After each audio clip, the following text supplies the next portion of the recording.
Let me begin with a question, and I want you to sit with it, not answer it immediately, because the answer you give in the next 60 seconds may not be the same answer you give when I am finished.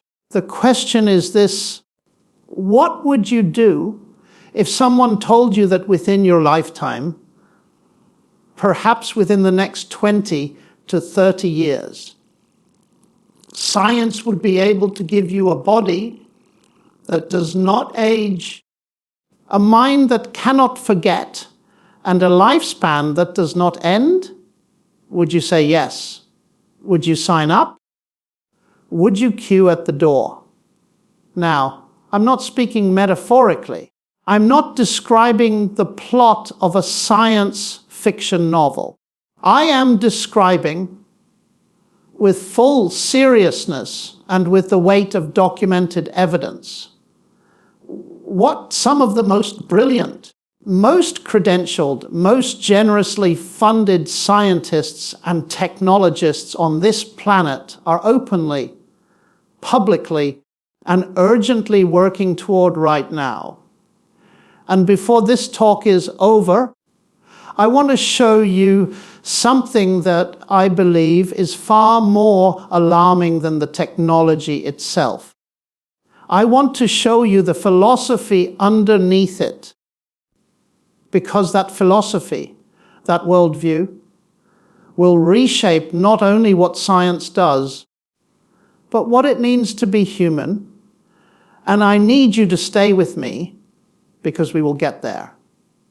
But first, let me tell you about a man named Yuval Noah Harari. Harari is the Israeli historian and philosopher whose book Homo Deus became a global phenomenon. In it, he writes, and I am quoting him directly, that humanity's new agenda is to acquire divine abilities of creation and destruction, and to elevate Homo sapiens to the status of gods. He uses the word gods deliberately. He is not being poetic. He is being programmatic. And Harari is not alone. Ray Kurzweil, the director of engineering at Google, a man who holds 21 honorary doctorates and whose predictions about technological progress have an astonishing rate of accuracy, has written and spoken extensively about what he calls the singularity. He believes that by 2045, artificial intelligence will surpass all human intelligence combined, and that shortly after that, humans will merge with machines and achieve what he calls indefinite lifespans. He takes vitamins every morning, over 100 supplements a day, because he believes he can personally survive long enough to benefit from this revolution. Now, I want to pause here for a moment and say something plainly: these are not fringe thinkers. These are not cranks operating from the margins of academia. These are mainstream voices with mainstream platforms advising governments, addressing the World Economic Forum, and shaping the research agendas of the world's most powerful institutions. So the question is no longer whether this conversation is happening. It is. The question is whether we, as thinking human beings, have any idea what is actually at stake. And I want to suggest to you that we don't. Not yet. But we should.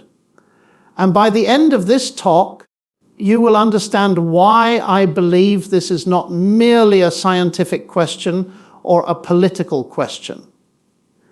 It is, at its roots, a profoundly theological and philosophical question. And if we get the philosophy wrong, the technology will destroy us. Stay with me, because what I'm about to say next will surprise you. The movement I am describing has a name.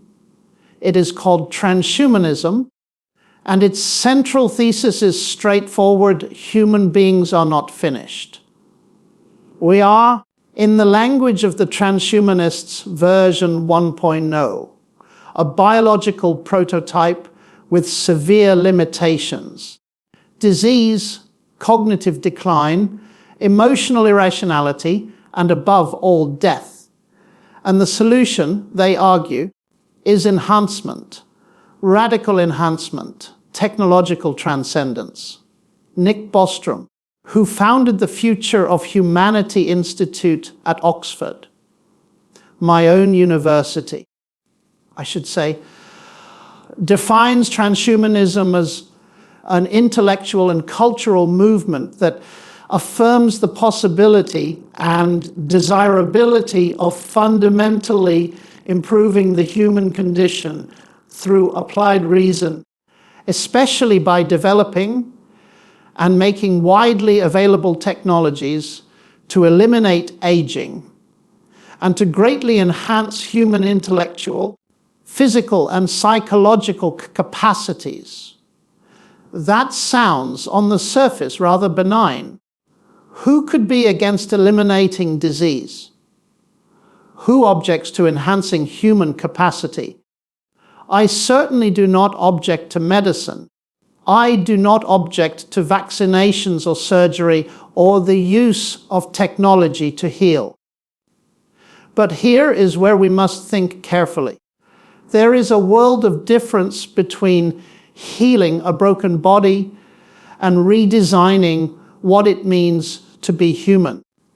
There is a world of difference between curing Alzheimer's disease and uploading a mind to a computer server. And that distinction, that moral and metaphysical distinction, is precisely what the transhumanist movement tends to collapse. Let me give you a concrete example of what I mean. In 2017, the neuroscientist and entrepreneur Brian Johnson founded a company called Kernel, which is developing devices to be implanted into the human brain. The goal is to enhance memory, to accelerate learning, and ultimately to create what Johnson calls a high bandwidth connection between humans and artificial intelligence. Johnson himself has said that he believes within the next 25 years we will be able to read and write to the brain the way we reread and write to a hard drive. Think about that. Read and write to the brain. Who controls the pen? Who decides what is written? Who holds the password? Now here is where the philosophical depth of the problem begins to reveal itself. And I want you to follow me carefully. The transhumanist narrative rests on a set of assumptions about what a human being is. And those assumptions are not neutral. They are, in fact, deeply ideological.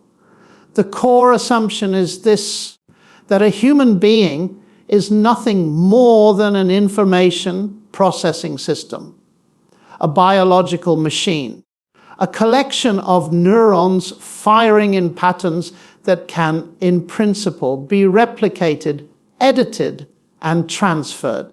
This is not a scientific conclusion. Let me repeat that. This is not a conclusion that science has proven. It is a philosophical assumption, a prior commitment that is brought to the science. And it is an assumption with enormous consequences. Because if I am merely a machine, then there is no reason in principle why I cannot be upgraded the way we upgrade software. There is no reason why death should be the inevitable conclusion of my story. There is no dignity that belongs to me simply by virtue of being human, because human is just a label for a particular stage of computational evolution. This is what the philosopher Michael Sandel, in his brilliant book, The Case Against Perfection, calls the hubris of mastery. It is the belief that we can and should redesign human nature from the ground up, that there is no givenness to the human form that deserves our respect, no wisdom encoded in our biology, no meaning in our limitations. And here I must be quite direct about something, because I think it is the heart of the matter. The transhumanist program is, at its core, a religious program without a God. It is the ancient human desire for immortality, for omniscience, for freedom from all constraint, dressed up in the language of engineering and neuroscience. And it is extraordinarily revealing that Harari himself, a man with no religious belief, chose to title his book Homo Deus. Homo Deus, humanity as God. Now I want to ask you to notice something, because this is one of the most intellectually striking moments I can offer you today. At the beginning of the Bible, whatever you may believe about it personally, there is a story. A man and a woman are offered something. They are told, eat this, and you will be like God. You will know good and evil. You will be autonomous. You will not be dependent. The offer is not presented as obviously evil. It is presented as obviously attractive. Who wouldn't want to be like God?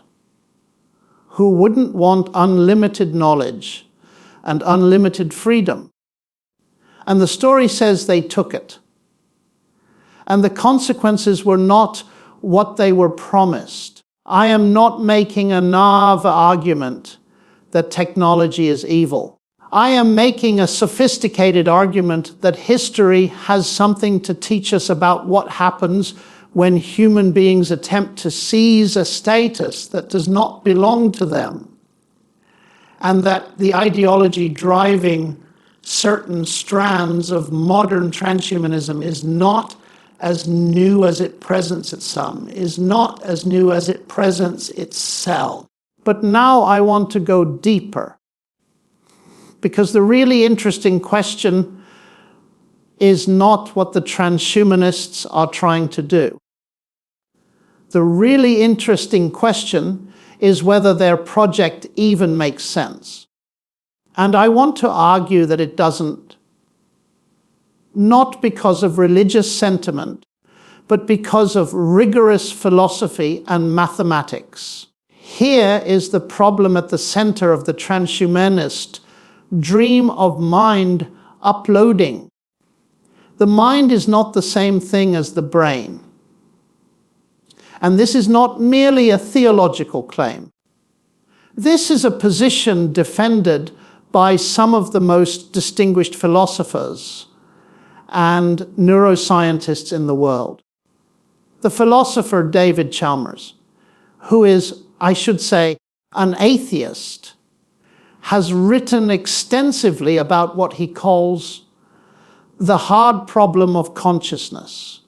The hard problem is simply this: why is there subjective experience at all?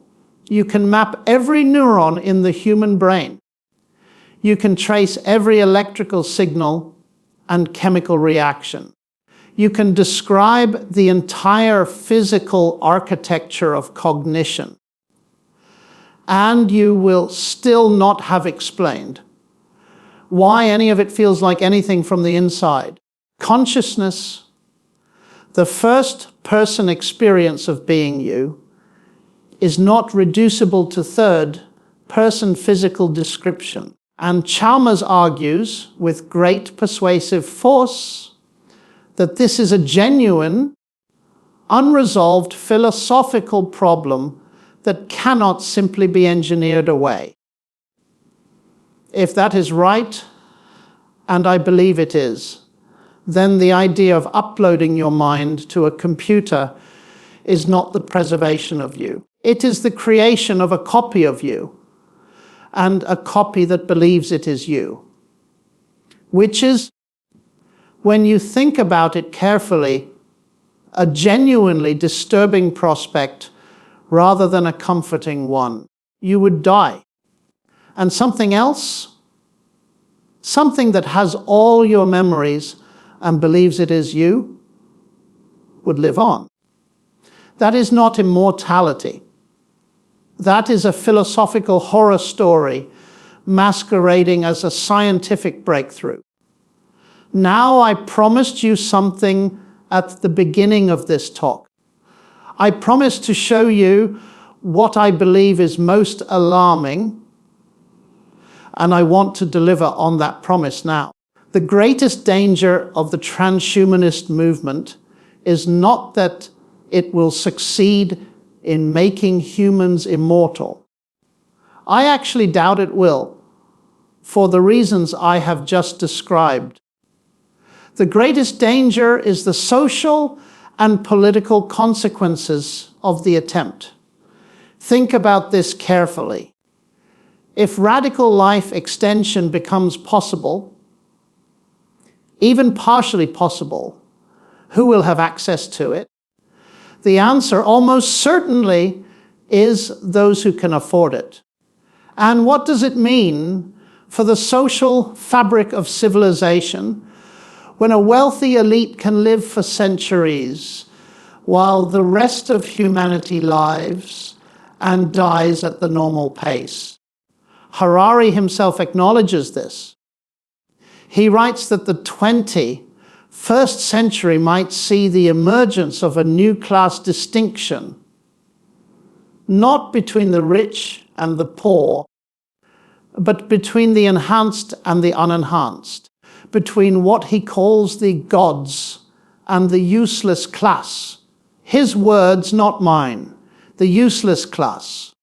I want you to absorb that phrase because it tells you something profound about what happens to your view of other human beings when you strip away the conviction that every person has inherent dignity, not because they are useful, not because they are enhanced, not because they are intelligent or productive, but simply because they are human.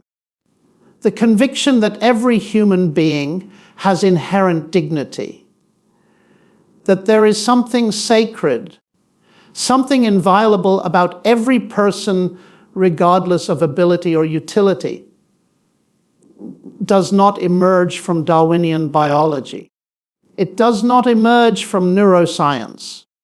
It emerges from the conviction that human beings are not mere products of a blind natural process, but bear what the Jewish and Christian traditions call the image of God.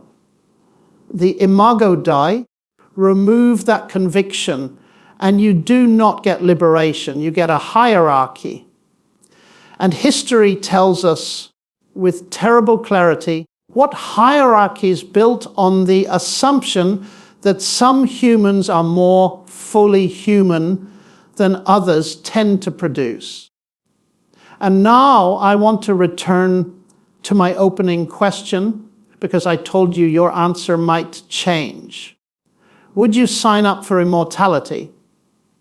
For a body that does not age, a mind that cannot forget, a lifespan that does not end? Perhaps your instinct still says yes. That is understandable. The desire to live, to flourish, to avoid suffering. These are not base desires. They are profoundly human, and I do not mock them. But let me ask you something else. What would be the cost? Not financially, metaphysically, what would you be giving up? What view of yourself would you have to accept? What view of other human beings would follow inevitably from it? C.S. Lewis, mathematician's colleague, fellow Oxford man, and one of the most penetrating intellects of the 20th century, wrote a book in 1943 called The Abolition of Man. In it, he argued with extraordinary foresight that the project of technological mastery over nature would, if pursued without moral limits, result not in the empowerment of humanity, but in its abolition. Because the conquest of nature includes, eventually, the conquest of human nature. And when that happens, it is not humanity that rules. It is whatever small group of technologists holds the instruments of redesign. He wrote, "What we call man's power over nature turns out to be a power exercised by some men over other men with nature as its instrument." That was 1943. It reads today like a precise description of a conversation happening in Silicon Valley boardrooms. So what do I think we should do? I am, after all, a mathematician, and mathematicians are expected to have not merely diagnoses, but conclusions. I think three things are urgently required. First, we need intellectual honesty. We need to stop pretending that the philosophy embedded in these technologies is neutral. It is not neutral. It carries profound assumptions about what human beings are, and those assumptions need to be examined, challenged and debated in public, not left to the technologists alone. Second, we need the wisdom of the past. I am not a romantic about history. History is full of barbarism and failure, but embedded in the great intellectual and moral traditions of humanity, in philosophy, in theology, in literature, in law, there is an accumulated wisdom about the human condition that we ignore at our peril. The answer to the hubris of the transhumanists is not anti-intellectualism.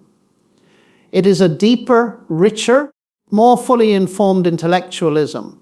Third, and most personally, I think we need to recover the concept of the gift. GK. Chesterton once said that the problem with people who don't believe in God is not that they believe in nothing, it is that they believe in anything. And there is something to that. When you remove the sense that life is a gift, that the universe is not a brute fact, but a creation, that human beings are not accidents, but are known and loved by the intelligence behind the cosmos, then you are left with a terrible void. And into that void, all manner of totalizing ideologies rush to fill the space. The transhumanist program fills that void with technology. It says we will make ourselves gods. We will achieve what religion promised and failed to deliver. We will conquer death by ourselves. And I want to say, as gently and as firmly as I can, that project has been tried before. In every century, in every culture, it has been tried before. And it has never ended well. Not because the desire is wrong. The desire for life, for meaning, for transcendence, that desire is one of the most fundamentally human things about us. But because the method is wrong, because you cannot engineer your way to dignity. You cannot compute your way to love. You cannot upload your way to significance. John Polkinghorne, physicist, priest, fellow of the Royal Society, and one of the most intellectually impressive men I have ever known, used to say that science and religion are both after the same thing: truth. The truth about the universe and the truth about ourselves. And the tragedy of our age is that we have allowed them to be treated as enemies when they are, at their best, partners. I believe the deepest questions raised by the transhumanist movement are not ultimately scientific questions. They are questions about meaning, about dignity, about what makes a life worth living and a death worth mourning. And those are questions that science, by its own magnificent and self-acknowledged limitations, cannot answer. I began with a question. I want to end with a statement. The most radical, the most countercultural, the most intellectually courageous thing you can believe in the 21st century is not that humans can become gods. It is that humans already have a dignity, a worth, and a destiny that no technology can manufacture, and that no philosophy of enhancement can replace. Thank you very much indeed.